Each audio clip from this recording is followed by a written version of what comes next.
Assalamualaikum teman-teman, jumpa lagi dengan saya Syarifah Robiatul Adawiyah. Kali ini masih sama dengan dua video sebelumnya mengenai sistem pernafasan pada manusia.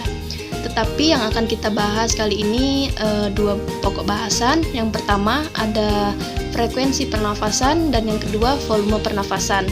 Baiklah, langsung saja kita bahas ya.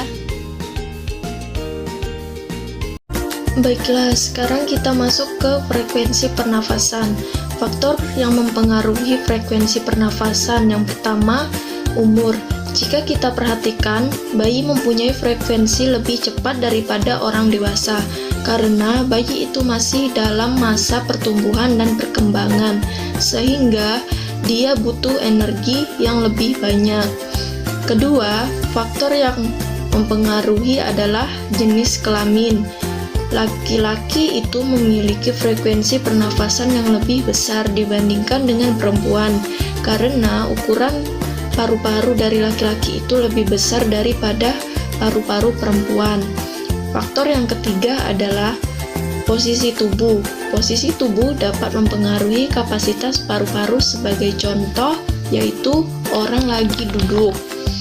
Nah, jadi orang yang lagi berdiri dan duduk itu berbeda. Jadi pada saat posisi duduk, abdomen akan menekan diafragma sehingga paru-paru akan mengecil. Faktor keempat adalah tinggi dan berat badan. Makin tinggi seseorang, maka makin besar kapasitas paru-paru. Begitu pula makin berat badan seseorang, maka juga akan makin besar kapasitas paru-parunya. Faktor berikutnya adalah aktivitas. Makin berat aktivitas tubuh, maka akan makin besar kapasitas paru-paru. Faktor terakhir adalah pola hidup. Kapasitas paru-paru seseorang perokok lebih kecil daripada orang yang tidak merokok. Lanjut, kita masuk ke volume pernapasan. Volume udara itu ada beberapa macam ya. Yang pertama ada volume tidal. Volume tidal itu merupakan udara yang keluar masuk paru-paru saat kita melakukan pernapasan biasa. Volumenya itu ada 500 mili. Kemudian yang kedua ada volume cadangan ekspirasi.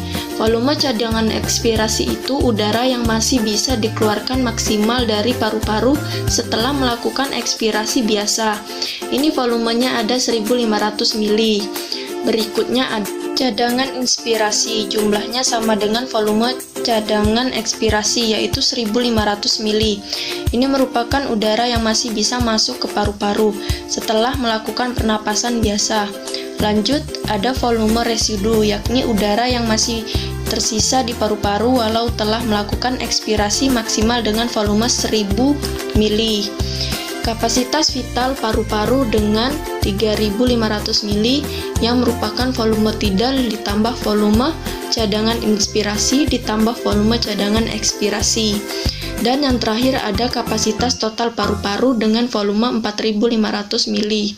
Ini merupakan volume vital paru-paru ditambah volume residu. Oke teman-teman, mungkin hanya itu yang dapat saya sampaikan. Terima kasih sudah menonton videonya. Assalamualaikum warahmatullahi wabarakatuh.